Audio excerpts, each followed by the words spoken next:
అచ్చెన్నాయుడు గారు నిన్న మాట్లాడాల్సిన అగత్యం వచ్చింది.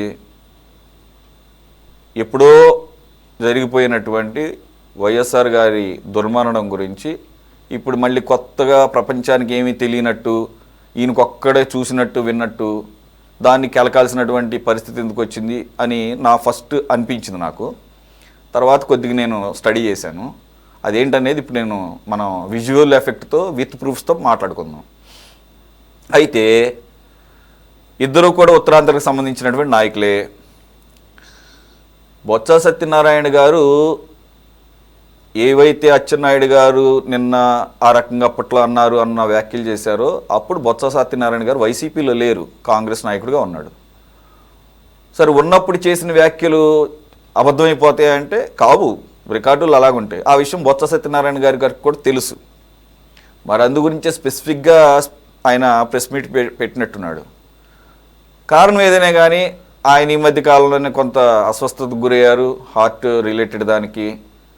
మీ నాయకుడు లోకేష్ గారు కూడా చాలా సాదరంగా ఆయన్ని మళ్ళీ తిరిగి సభలోకి ఆహ్వానిస్తూ ఆరోగ్యం గురించి వాకప్ చేశారు. ఆ అట్మాస్ఫియర్ ఉంచితే బాగానే ఉంటుంది. మరి ఉత్తరాంధ్రలో ఒక టైంలో మీకు గుర్తుందో లేదో, ఈయనని వైసీపీ శాసనమండలి ఫ్లోర్ లీడర్గా చేస్తారు, లేకపోతే ఎమ్మెల్సీగా తీసుకుంటున్నారు అని అనుకుంటున్న సందర్భంలో ఇక అది వైసీపీ ఘోరంగా ఓడిపోయిన తర్వాత బొత్స సత్యనారాయణ గారి రాజకీయ భవిష్యత్ ఏంటి అన్నప్పుడు టీడీపీలోకి కూడా చేరే అవకాశం ఉందని అప్పట్లో కొన్ని వార్తలు వచ్చింది, చాలా ఆల్మోస్ట్ బిగినింగ్లో. సరే, ఇప్పుడు ఆ పరిస్థితి లేదనుకోండి. కానీ ఏదేమైనా అక్కడ ఉత్తరాంధ్ర నాయకులుగా ఈయన రేపేమన్నా ఇటు వస్తాడా అని చెప్పేసి ముందరకాళ్ళకి బంధాలు వేస్తూ అచ్చెన్నాయుడు గారు మాట్లాడారు అనుకోవాలి. ఇది నా పర్సనల్ ఒపీనియన్. రెండోది, ఇప్పుడు కొత్తగా ఆయన తీసుకొచ్చి ప్రజల ముందు పెట్టాల్సిన అవసరం ఏముంది? రెండో పాయింట్, అఫ్కోర్స్ 23 సంవత్సరాలు ఆయన వైఎస్ఆర్ గారి పాదయాత్ర రోజైనా కానీ, పూర్తయిన రోజైనా కానీ నిన్న అది. సో ఏమంటారు, ఇది ఎంతవరకు మీకు మేలు చేస్తుంది అనుకుంటున్నారు అజయ్ గారు? సురేష్ గారు, ఏదైతే ఇప్పటికి కూడా వైఎస్ఆర్సీపీ పార్టీ ఎన్టీఆర్ గారికి చంద్రబాబు నాయుడు గారు వెన్నుపోటు పడిచారు, ఆ రోజు ఎన్టీఆర్ గారి మీద విష ప్రచారం చేశారని ఇవాళ కూడా వాళ్ళు మాట్లాడుతున్న మాటలు, వాళ్ళు చేస్తున్న ఆ పాత ప్రచారం 94 నుండి, ఆ తర్వాత నారా చంద్రబాబు నాయుడు గారు 3 సార్లు ముఖ్యమంత్రి అయ్యారు. ఆ రోజు ఏ పరిస్థితుల్లో తెలుగుదేశం పార్టీకి నారా చంద్రబాబు నాయుడు గారు నాయకత్వం వహించారో రాష్ట్ర ప్రజలందరికీ తెలిసింది. తర్వాత తెలుసుకున్నారు. చంద్రబాబు నాయుడు గారు 3 సార్లు ముఖ్యమంత్రి అయ్యారు. ఇక నేను అచ్చెన్నాయుడు గారు ప్రెస్ మీట్, ఆయన పర్టికులర్ గా బొత్స గారి మీద ప్రెస్ మీట్ పెట్టలేదు సురేష్ గారు.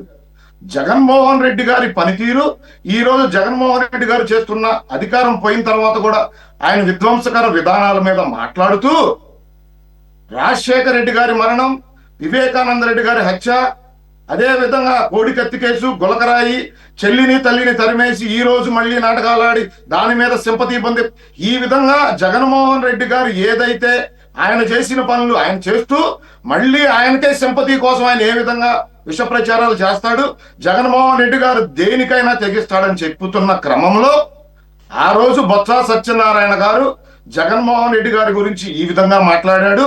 వైఎస్ఆర్ గారి మరణంపై జగన్మోహన్ రెడ్డి గారి మీద కూడా మాకు అనుమానాలు ఉన్నాయి, దీని మీద ఎంక్వైరీ చేయాలని జగన్మోహన్ రెడ్డి గారి మీద మాట్లాడిన బొత్స సత్యనారాయణ గారు, రాజశేఖర రెడ్డి గారు 360 రోజులు బ్రాంతి దాకపోతే నిద్రపోవడని మాట్లాడిన వీడియోలు చూపిస్తూ మాట్లాడదండి. రెండో అంశం, నేను ఒక్కడ అంశమే మాట్లాడలేదు. తర్వాత రోసీ గారు మాట్లాడిన అంశాలను కూడా వీడియో చూపిస్తూ మాట్లాడటం జరిగింది. ధర్మాన ప్రసాదరావు గారు ఆ రోజు మంత్రివర్గంలో ఉండి ఈ రాష్ట్రంలో ఏ ముఖ్యమంత్రి కొడుకైనా అధికారాన్ని అడ్డు పెట్టుకొని జగన్మోహన్ రెడ్డి గారు లాగా 67 సూట్ కేసు కంపెనీలు పెట్టి రాష్ట్రధనాన్ని దోచేశాడా అని ధర్మాన ప్రసాదరావు గారు కూడా మాట్లాడాడు. అదే విధంగా ఆ రోజు కిరణ్ కుమార్ రెడ్డి గారు పరిటాల గారి హత్య గురించి మాట్లాడితే, ఆ రోజు జగన్మోహన్ రెడ్డి గారిని నేను హత్య నుంచి బయటేసేదానికి 60 రోజులు కష్టపడ్డాను, జగన్మోహన్ రెడ్డి గారిని హత్య ఉదంతం నుంచి బయటేసేదానికని కిరణ్ కుమార్ రెడ్డి గారు మాట్లాడారు. అదే విధంగా వైఎస్ రాజశేఖర రెడ్డి గారు చనిపోయినప్పుడు జగన్మోహన్ రెడ్డి గారు ఎక్కడున్నారు, సంతక సేకరణ జరిగిందా లేదా, వైఎస్ వివేకానంద రెడ్డి గారు చనిపోతే ఈయన అక్కడికి వెళ్ళడానికి ఎందుకు అంత సమయం పట్టింది, సాక్ష్యాధారాలు తుడిపేసినా వెళ్దాం అనుకున్నాడా, ఈ విధంగా ఆయన ఏ విధంగా సింపతి రాజకీయాలు చేస్తాడు, తద్వారా ఆయన ఏ విధంగా లబ్ధి పొందుతాడు అనే అంశాలు మాట్లాడటం జరిగింది.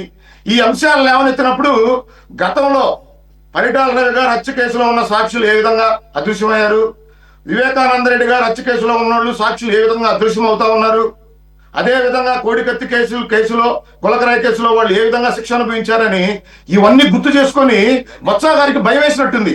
ఎక్కడ నేను బాధితుడిని అవుతానో జగన్మోహన్ రెడ్డి గారికి అని భయపడి బొత్స గారు నిన్న భయపడి కన్నీటి పరివంతం అయ్యాడు తప్ప నిజంగా వైఎస్ రాజశేఖర రెడ్డి గారి మీద అంత ప్రేమ ఉంటే రాజశేఖర రెడ్డి గారు చనిపోయిన రోజున బొత్స సత్యనారాయణ గారు ఏడ్చినట్టు నేను ఎక్కడా మీడియాలో గమనించలేదు. రెండోది, ఆ రోజు రాజశేఖర రెడ్డి గారి మీద, విజయమ్మ గారి మీద, అదే విధంగా జగన్మోహన్ రెడ్డి గారి మీద వ్యాఖ్యలు చేసిన విషయం ఈ రోజు ఆ వీడియోలు ఇంకా సోషల్ మీడియాలో తిరుగుతున్న అంశం బొత్స గారు మర్చిపోయి ఉంటారని నేను అనుకోను.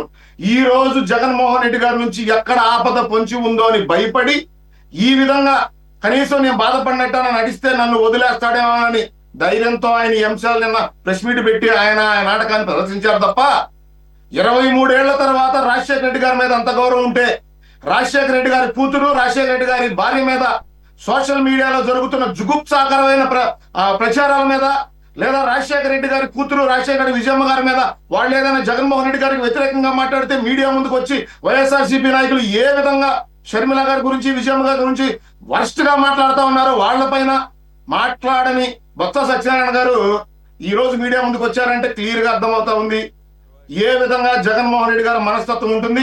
ఇది లేనిపోయింది పాత అంశాలను లేవనెత్తి ఇప్పుడు ఎక్కడ ఉన్న పదవు పీకేస్తారో లేదా మన ప్రాణాల మీదకి వస్తుందేమో అని భయపడిన బొత్స గారు ప్రెస్ మీట్ పెట్టారు తప్ప ఆయనకేదో వాళ్ళ మీద ప్రేమ పొంగి పొరుగుతుందంటే నమ్మడానికి రాష్ట్ర ప్రజలు ఎవరు సిద్ధంగా లేరు.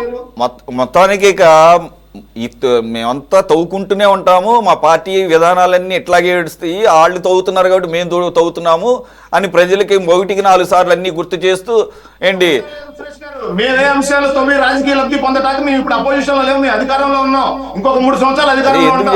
ఏదో ఒక విధంగా విష ప్రచారాలు చేసి మళ్ళీ ప్రభుత్వంలోకి రావాలని ప్రయత్నం చేస్తుంది వైసీపీ పార్టీ. వాళ్ళు రాష్ట్రంలో ఉన్న అంశాలను తప్పుదో పట్టించారు రాజకీయ అంశాలతో పెట్టుకొని లబ్ధి పొందాలని మీరు ఎలాగే రాజకీయాలు లేదు. సరే అయితే ఇప్పుడు ఇవన్నీ కాదని ఎవడంటున్నాడండి, కాదని ఎవడంటున్నాడు, ఇక్కడ కాదని ఎవడంటున్నాడు. ఒక్కొక్క రాజకీయ పార్టీలో ఉన్నప్పుడు ఒక్కొక్క రకంగా రాజకీయ విమర్శలు చేసుకుంటూ ఉంటారు, పార్టీలు మారుతుంటారు. మళ్ళీ తర్వాత మేము తవ్వుతా ఉంటాం అంటే తవ్వుకోండి, ఏం పర్లేదు. ఎలాగ అవన్నీ రికార్డు వీడియోల రూపంలో, న్యూస్ పేపర్ల రూపంలో ఉంటున్నాయి. ఇప్పుడు మేము డిస్ప్లే చేస్తున్నాం కదా, మేము కూడా బయటికి తీసాము కాబట్టి ఎవరైనా బయటికి తీయొచ్చుది. రమేష్ గారు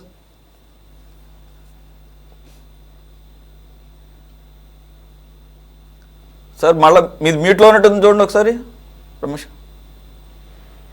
అజయ్ గారు మాట్లాడుతూ కోడికత్తి కేసు అన్నారు, లేకపోతే వివేకానంద రెడ్డి గారి కేసు అన్నారు, లేకపోతే రకరకాలుగా మాట్లాడుతూ దానికి భయపడి బొత్స గారు ఆ విధంగా బాధపడ్డారని